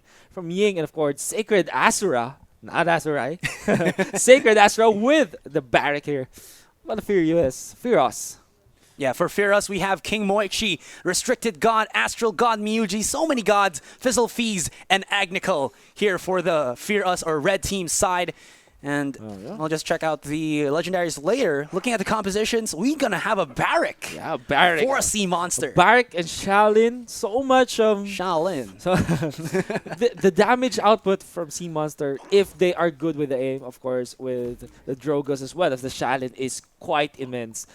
Although, Fear Us, with a pretty standard draft here, with only one tank, that's going to be the Fernando, but they still have a lot of flanks. They have 2 flanks and 1 damage and then only 1 healer, which is a burst heal, which complements well a Fernando, because Fernando stays in the point. He wants to put his shield down. And with the heal from the AoE heal from Ripened Gourd coming out of this Maldamba, that's going to help him a lot stay on the point. Lots of commitment already from the side here. Fear Us to get into the point straight off the bat. And Astral Miyuji looking for the flank into the back line. But the turret will spot him out. Takes quite a bit of damage. But they should be informed that Astral Miyuji looking for that flank maneuver. For the side of, well, Sea Monster, Pandog already taking quite a bit of damage. Has to back away. Does have this somewhat of a base for Sea Monster to just camp around on. Yeah, they're camping. The damage from Pandog. They are looking like a Panzer here with, of course, the defense from the Barrack, as well as the Fernando with the shields. Look at that. The Pandog with just a pure 180. Shield for shield coming out from Fear Us, as well as Sea Monster salvo from this Drogos Adimoland 111. There you go. Who's going to take the first point? So far, there's not like the past matches when just 5 champions going up against each other, running head-on collision. There's quite a tactical positioning from both of these teams. Look at that. Like you said, the burn from King Moichi. Look at him just flambe his opponents alive. Looking for the second one. Can he go for the third? Sacred Asura has nowhere to run. And King Moichi gets himself, I would say that's a delayed triple. And Fear Us getting the first push on the payload. This is what we're talking about earlier. King Moichi with the tank plays. Very aggressive. very much on point. He knows his limits. He knows when to attack, when to not. He knows the weakness of his opponents and capitalizes around it. He's a really good player. Not the damage dealers that you expect, but he's a tank. Still just does the job. It's going to be the Dragon Fist. Will it land on anyone? Actually, it I already like that did. Dragon Fist. The Dragon Fist indeed. Astral God Miyuji, or Astral God, does have his accursed arm, so will he activate it? I think he's just looking for that correct timing. He doesn't know that Pandog is actually in the room here activating the Heat Haze. Heat Haze indeed, but will it land on anyone? He wants the Drogos. He might get it. No more room for this. Reversal. Okay. He can't connect it though, as he was a little bit afraid from the AoE of this fiery beast. He will flank around this, but still, he's Give gonna your go king back the hug. over. There's the King Bomb, gets the one shut down, and Sea Monster doing a pretty good job of actually staving off the push onto this payload. Backstab comes out from Astral Miyuji, has the sights onto Pandog. Pandog has to back away, but no! He gets planted. taken down. He was planted, and he was just target practice for this Androxus. Now he's dealing more damage. Gonna get the kill onto the Yang. The elimination, I mean, and there's the Rampage. Get a kill on the Makoa, and now they're pushing the payload. Astral Miyuji quickly. so on point with this Androxus, and only a few inches more. The push is going to be successful, and for our first matchup, it's going to be FarrellYkw with a 2-0. Of course, second round still could be Sea Monster here to come back. And Sea Monster, they are showing a lot of promise with they want to build a safe zone for their champions, especially for the Shaolin to shine with around the shield that's being planted by the Barrack. It's just that FarrellYkw, they know how to flank. They are very effective with it, along with the Androxus in the buck. You can see the play style here already for both teams. Of course, FarrellYkw already with such a huge spatial awareness, flank heavy composition. But then for Sea Monster, you're seeing the opposite of that, which is going to be more of like they're gonna make a mini base in one area and try to at least out-survive their opponents. The problem is, again, there's just too much FarrellYkw to deal with. Good Sea Monster positioning here. from this Bomb King. He immediately goes to the point. That's the stun bomb, but okay, there's gonna be a bit of toss-up here. Oh The man, I really like champions of the FarrellYkw. original voice of the Fernando for I Will Not Die. Of course. The robotic one, not too good. I don't know, not too... Doesn't feel like it. Yeah, doesn't feel like it. But of course, FarrellYkw getting decimated here. Oh, Astral wow. Miyuji! Well, he will still get taken down as Pandog does get the silent stealth kill upon him. And it looks like Sea Monster's comp showing their strength promise, for yeah. now. They are taking the void, taking Fizzle control of the Fees. void. Okay, almost getting the kill of the Shaolin. He might still survive. No, he won't be. Buck is on the mark, and he wants more. He's now going against this, what's it about that? The Drogos. But, I mean, the Drogos is quite a mobile hero champion, I mean, but still gonna get the kill. Look at that. They are getting the control I really think they back. should like make a Mario skin for Fizzle Fees. Why not? As he's just jumping up and down, dealing the damage. But still, with that, Sea Monster's able to cap this second payload, and it looks like they're looking to push for more. Well, obviously, they will, but still, they have to be fearful of FarrellYkw because right now, we do have to be wary of where this Androxus is. Look at that. Shaolin just zoning out the champions of FarrellYkw with quite a good positioning here. It's going to be the reversal. Might let him live, but it's going to be the dragon punch. Oh, he wants the fist. Miyuji. He's trying to run away. Oh my goodness. The dodge is here from Astral Miyuji. That was just pure micro skills coming out from the Androxus, and Adi Moland is going to be feeling that in the morning, and Astral Miyuji finds him. And oh my goodness. Astral God Miyuji is... I don't know. I would say that is footwork, but he's flying, so maybe that's I don't know, the crossover. Air Jordans. Air Man. We gotta go Jordans. for the Air Jordans. There you go, the Air Jordan. Right now, as you can see. But of course, there's still the objective that needs to be taken care of. Oh my goodness. He's gonna be netted down, quite slow. But of course, there's gonna be the defense. I mean, actually, it's Sea Monster being now aggressive. They want to take control of the payload. Will they Grumpy be? Bomb is going to be pushing out Mukst here. He has to be careful as he will get a little bit stunned up. But again, this Barrack providing some support with the shield. Mukst doesn't have the ultimate King just yet, so he Moechi can't push people away. King Moechi might get a kill on Makoa, but Makoa gets skittered out. Instead, he's going to get the Drogos and the Molan. Falls in the hands of Fernando. Okay, that's a nice anchor there, and they might get also the kill onto this Buck, but this But Buck, that might not be the case, as he does, or he's a slippery jumping Buck right there. Again, Buck Wild without the ultimate. yeah, really. Oh, the hook! Wow! Oh, the deliverance onto AMWN, but to no avail. That's a mobile champion. Very but mobile Fernando, champion. though, you know what, toss up here. He's gonna be charging up. He's very aggressive right now, but he has the support of the Buck. They might connect on the kills. Actually, Pandog and as well as Andy Molan will be taken down. Only this Makoa being alive, but actually he's gonna die momentarily. Another kill going in favor of FarrellYkw, as they are now taking control of this. I mean, you gotta change your name already from Fear Us to Fear Less. They're just going in without a care in the world, and the payload is in overtime, but I don't think they're gonna be able to push it right now because AMWN is just dealing the damage, picking every single one of the trickling members here of Sea Monster.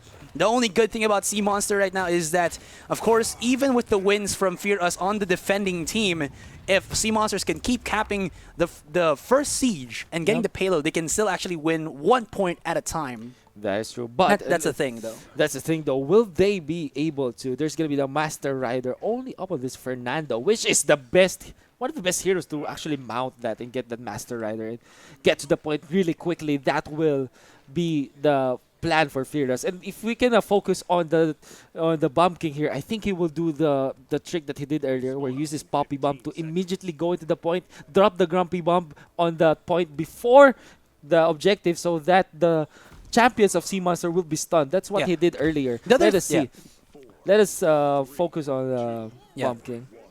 Okay, the other thing here that you have to note is that Sea Monster, again, they want to actually go in for a initial defense like this, and then Restricted can actually just go with the Poppy Bomb, go up into the air, and actually set up a possible sneaky beaky King Bomb. There's going to be the Dragon Punch comes out like this one. He's going to be setting it up. Can he actually get a kills? He's looking into the Makoa, but no, he's a pretty tanky dude, so he won't be able to get obliterated at all. But still, the prowess from FarrellYkw with the help from that Androxus, still dealing the good amount of damage.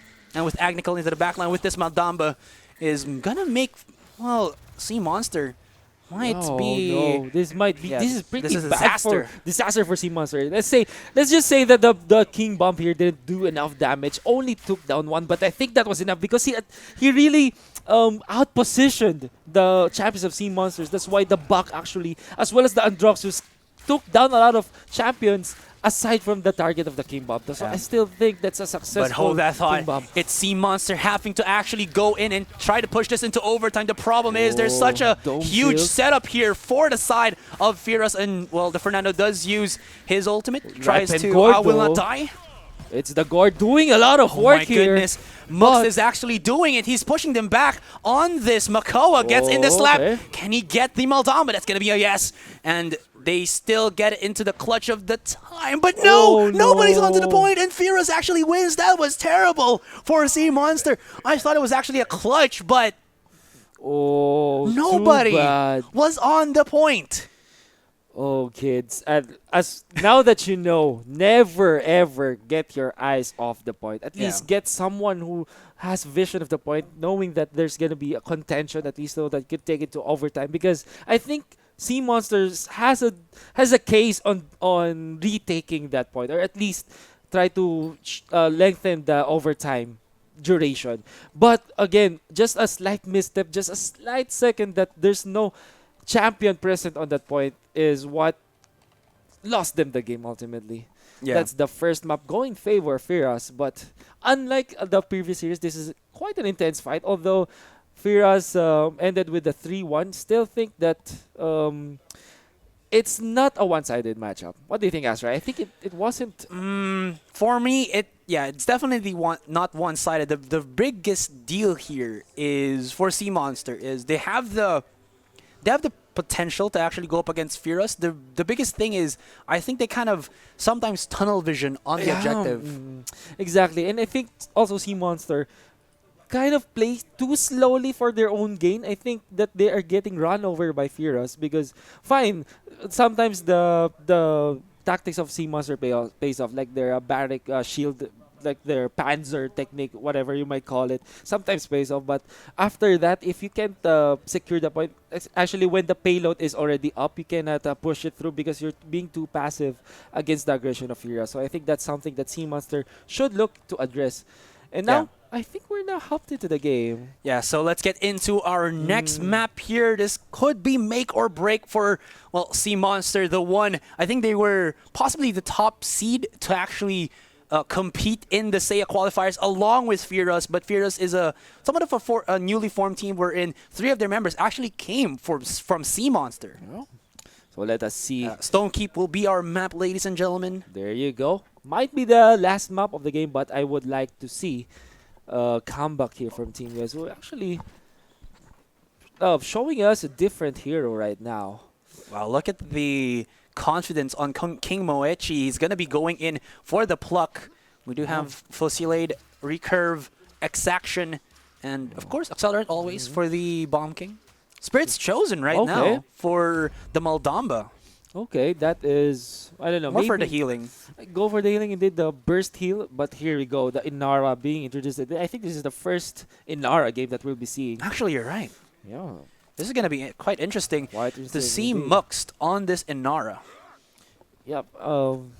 There is something there's a play that you can make right now. Like you can block off the entrances using that Inara shield. I mean, Inara wall. In the wall. Yeah, the thing is, she's not really a frontline tank for me. She's pretty easy to maneuver around. Yeah, actually.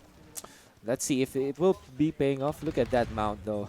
Yeah, she's pretty girly. I don't think she's going to come out of that mount anytime soon. So we're going to try to shift our vision and see where the action is actually at. Fizzlefies here onto the side with the Ying.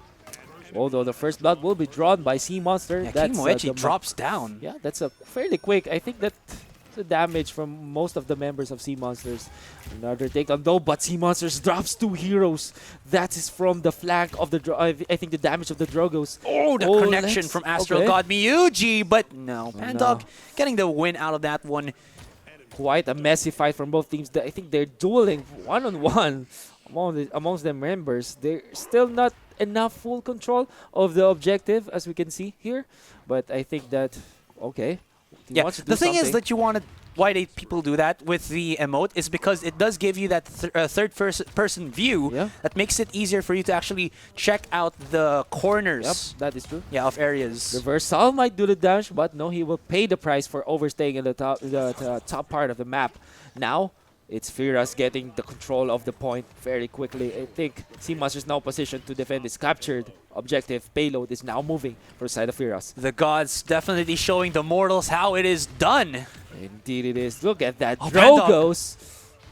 Yeah, not gonna get the connection, but still doing a lot of damage. There's gonna be a bit of a toss-up here in the middle part of the map. The Dragon Fist, the Dragon Punch. Will it land on anyone? Looks like it will be. Yeah. It's the Inara. The thing is that you actually want to get the kill since it is a 100% of the HP taken down when you use the Drogo's ultimate. You want to go for the tanks. Always the tanks. It's the most value get out of it, but the Rocket's gonna get the kill onto the Lex. The Law cannot escape the Dragon, so it seems. Now they're in a very good choke, but it's a good salvo. The hook, though, connects on the Inara. He will be taken down. I mean, she will be taken down. Yeah, the anchor to connect onto that Inara. Definitely not a good showing here for Sea Monster. Restricted God spotting out this Bomb King into the sidelines. Does put out this Fire Spit. And he will get the shutdown there. I think Payload will be pushed, and that will be all said and done for our first round. They ran out of steam. I think Sea Monster conceded that fight. It looked horrible for them, and it was horrible for them. There's gonna be the pause from Addy Molland. Let's talk about a bit about the items of these champions, though. There's gonna be the Haven from both of these damage dealers. Makes sense. Makes sense against the Lex, I guess. Actually against almost everyone from the side of Sea Monster. Yeah, possibly except for the Bomb King. Yeah. And if you can outmaneuver Bomb King, doesn't really matter. So quite a good decision from the side of FarrellYkw here. Yeah, they have the mindset to actually, the thing here is have Fizzle have the Chronos, get all of his abilities to cool down so he can spam the heal with the illusions, of course deal the damage as well, and then you have King Moechi and Agnical for the Cauterize so that they'll be, reducing the heals from the Maldamba.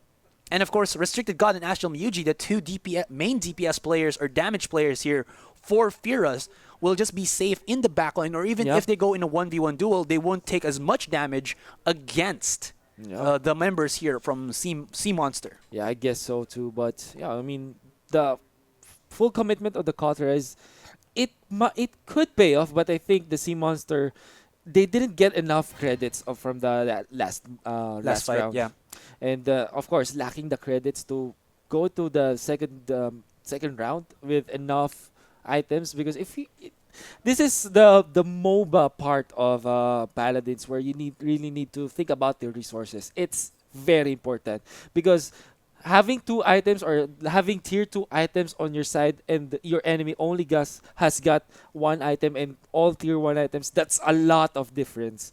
That's like the difference between 1,000 damage and 700 damage that you can deal with. So for some of the guys who are asking here in the Twitch chat, again, the competitive of Paladins, it revolves around vetoing maps, of course, the banning and picking of maps, and the pickings of the champions, wherein in a whole game, you can only have 1 champion of the like. So that means if you want to pick Androxus, and you do, your opponent cannot get the same champion per se. Yeah, that's why you're not seeing, you're not seeing duplicate champions as compared to other FPS games out there.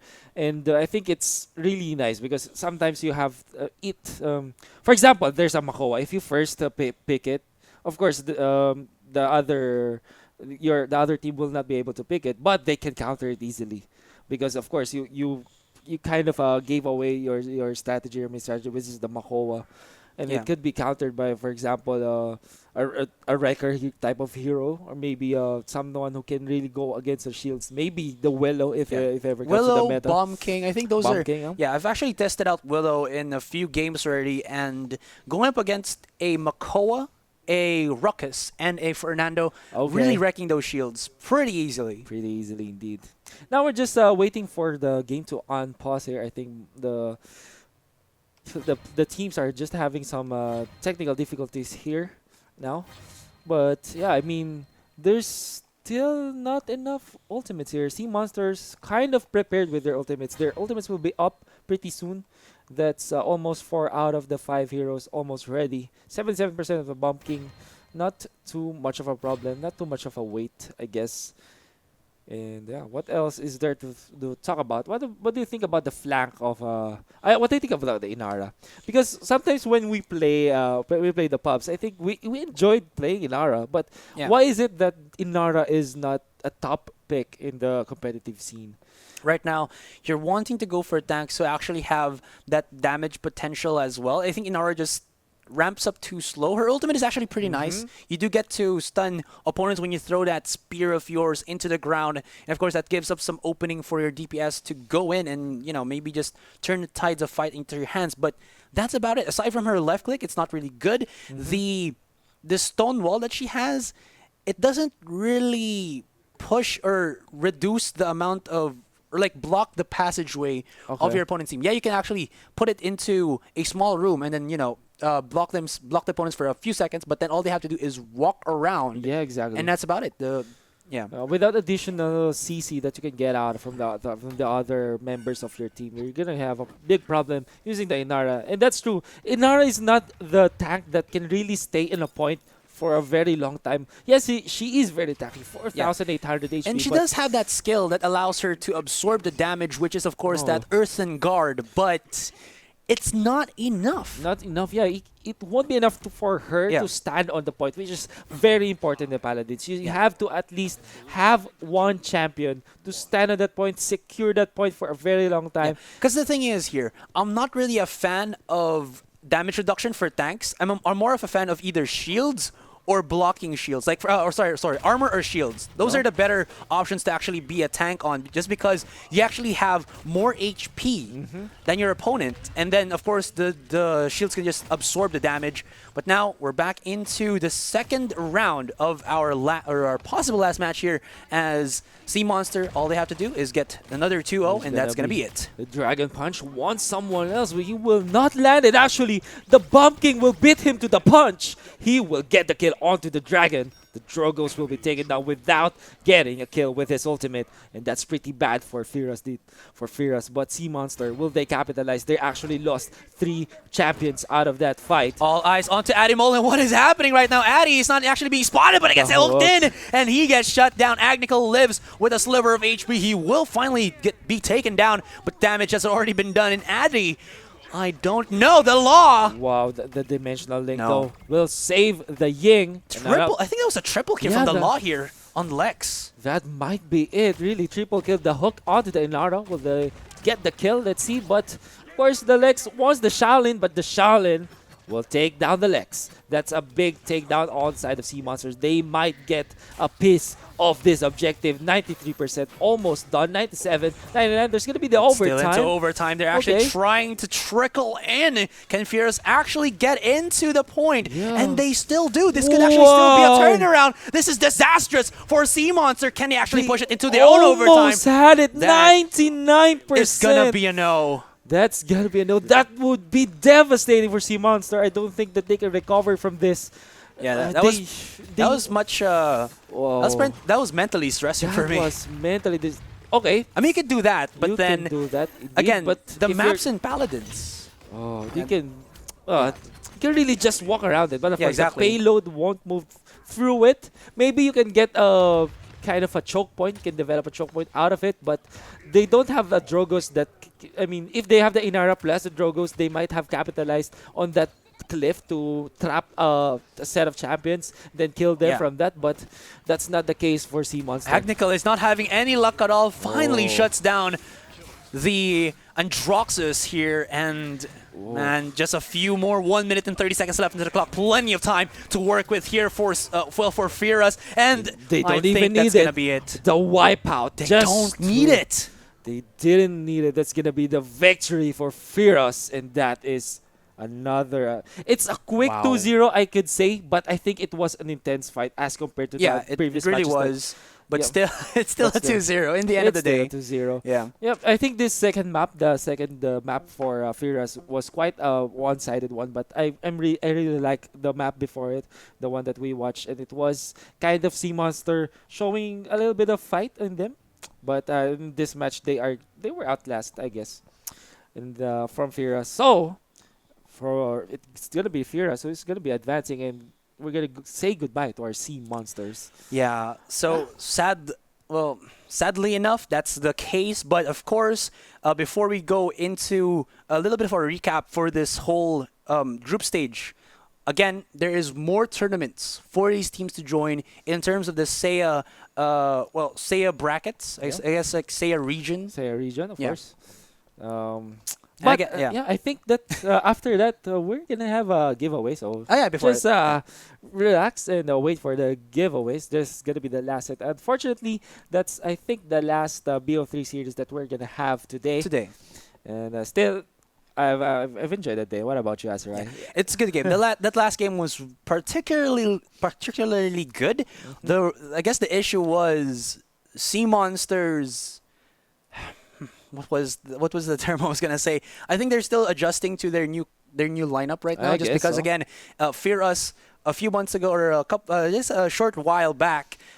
3 of their members came from Sea Monsters and formed FarrellYkw, and now FarrellYkw are the ones who are actually manhandling the sea region with the help from Astral God Muji and Restricted God. These 2 players already are just, I don't know, carrying FarrellYkw right now. Yeah, so to speak. So to speak, I guess. But I really like King Moechi here because he's a. I don't know. I really like it when the frontliners are the kind of the ace players. Yeah, the highlight reel players. The highlight reel players. Yeah.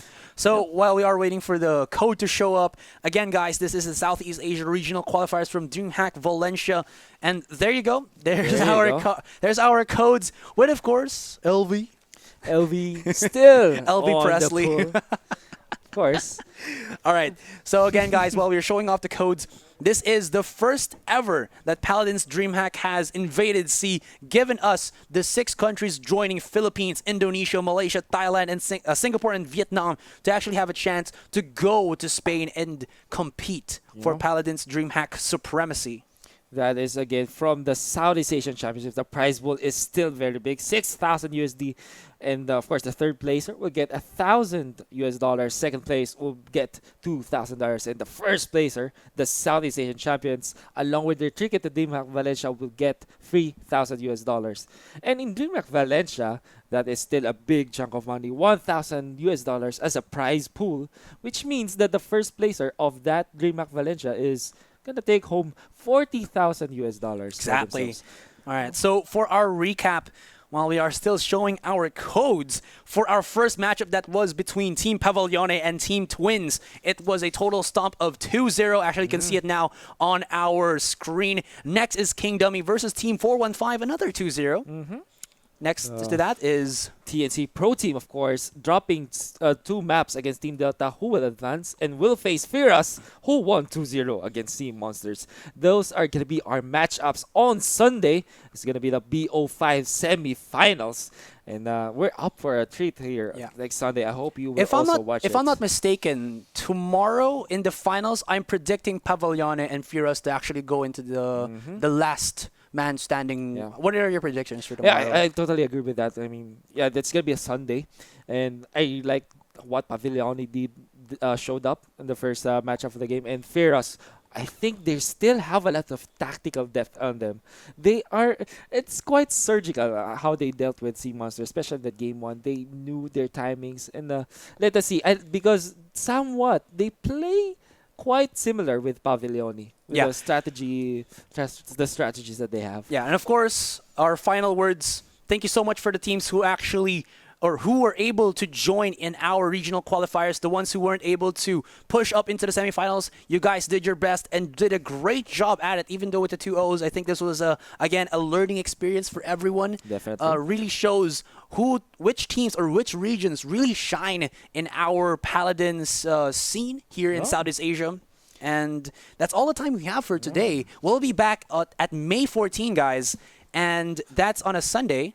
But before that, we're going to be showing the other code, of course, the Founders Pack. We just shifted your attention so that you have to remain vigilant and get this Founders Pack, because there's only going to be one winner for this. Whoever gets the first code redeemed will take the Founders Pack. That will unlock all the existing champions as well as the future featured champions. And again, guys, for those who are asking, do we get Hi-Rez rewards for watching? This is your Hi-Rez rewards. Although you have to be again, like what Wolf said, vigilant and always aware of when that juicy code is going to be popping up. And again, we would like to thank our official sponsors, Split Media Labs, Hi-Rez Studios, and of course, Team Spooky. Team Spooky indeed. Of course, this won't be possible without our men behind the scenes, of course, Alt Shift A and Mr. J Blaze.